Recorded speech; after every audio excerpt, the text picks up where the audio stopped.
Yo, just because it's over with your ex, don't mean it's always over with your ex. Watch your six, fellas.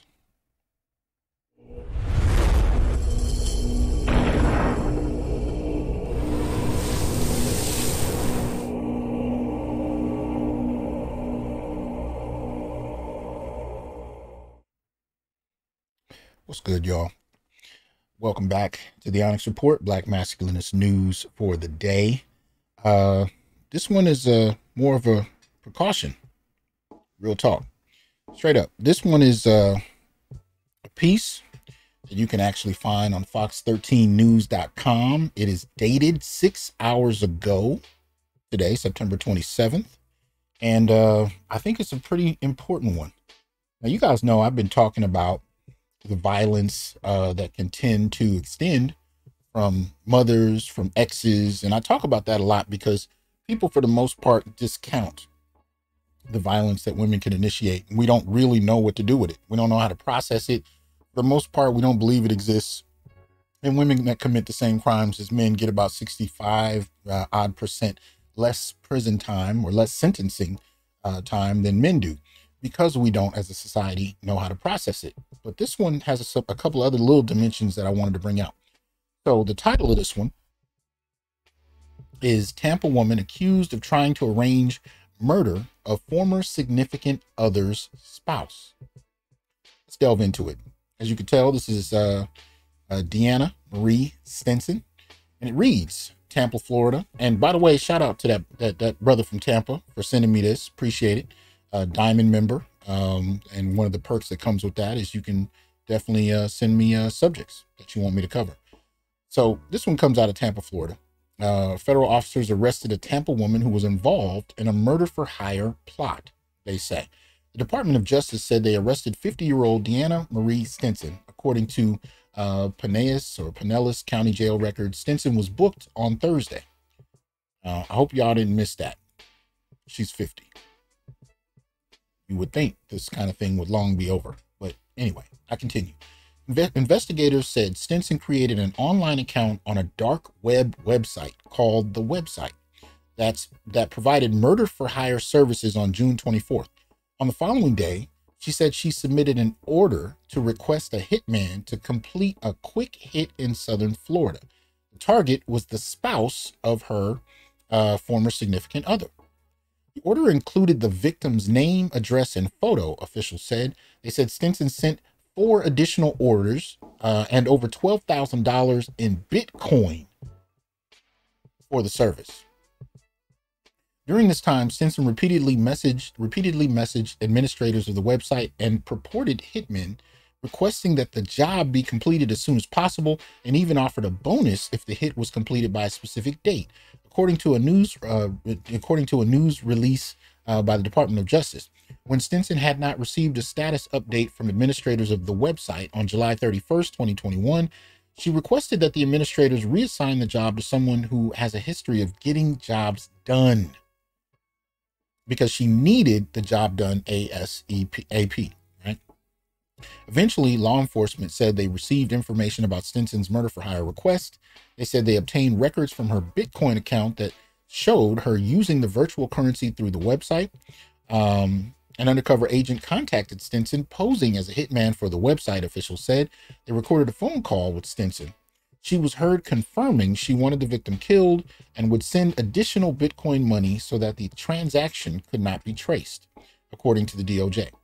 Officials said she spent $350 in Bitcoin to the undercover agent in order to purchase a revolver. She faces charges of soliciting a crime of violence and murder for hire. If convicted, she faces a maximum of 10 years in federal prison. Look here. What I'm saying to you is when you look at, for example, I've been quoting this for years. Warren Farrell, who wrote The Myth of Male Power, actually said at one point that poor women use sex to get men to kill spouses, boyfriends, whatever. And rich women use money to pay assassins. I guess what's interesting about this is Bitcoin is a bit of an arbiter as far as class is concerned. So if you're able to make a certain profit with Bitcoin, apparently you can roll like rich women do and hire assassin. And using the dark web, apparently, it made those kind of services that much easier to find. So, fellas, at the end of the day, be careful. You never know who's capable of doing what, right? I mean, this is not a celebrity. This is not someone who apparently had a record. I seriously doubt that whoever this significant other was, that person had any awareness whatsoever that the X might go this far. But it is what it is.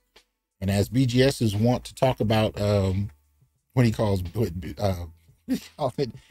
pandemic breakups, yo, they're getting crazier by the day, for real.